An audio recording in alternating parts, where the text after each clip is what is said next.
The big story, of course, we talked about yesterday was our very own interview with the Verdi Trade Union, which appears to be taking quite a tough line now on the prospect of job cuts from either of these organizations. It does raise questions about what the economic value of a merger would be without significant cost reductions. Yes.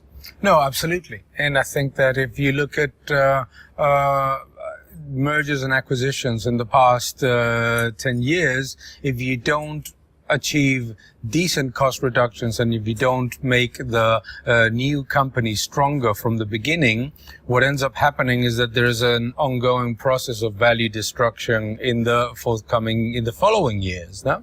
So I think that it is important to have global leaders, and it's important to have companies that can compete on a global basis. But you need to have some level of improvement in efficiency. And if you don't achieve that very early from the beginning of the merger, then it just drags on, because obviously mergers also have costs of the merger process itself. So companies, the process of becoming stronger is important, but the process of becoming stronger has to start with very decisive actions in terms of improving efficiency and improving the cost base.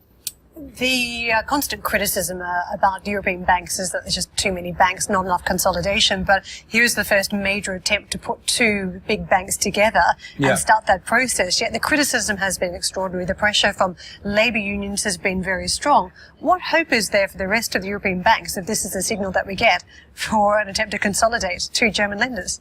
It's a misconception in general that what the European banks need is consolidation in itself.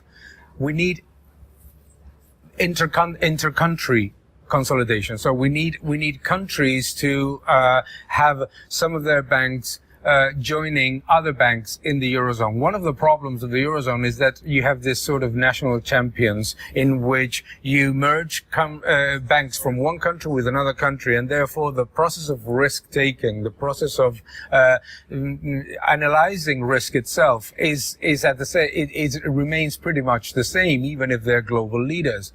So what they need to do is not just think about mergers. They need to think about a less bank-driven economy. The Eurozone is the most bank-exposed real economy in the world. On that, but the first example of this, if, say, Commerzbank were to tie up with UniCredit, one of the mooted deals, the problem is, where does it leave Deutsche Bank? And many people think that would put it in a very, very dark place. So in practicality, it doesn't seem possible to be able to consolidate cross-borders in this situation. Yes, but cross-border mergers are important in order to cement the Eurozone itself. The second thing that I think is important is that... So even if that casualty would be Deutsche Bank to improve the fortunes of the Eurozone, then Deutsche Bank should be let go. I'm not going to make an assessment of where Deutsche Bank is going to go, but definitely what I think is that you don't create a stronger bank by joining two entities that have similar weaknesses.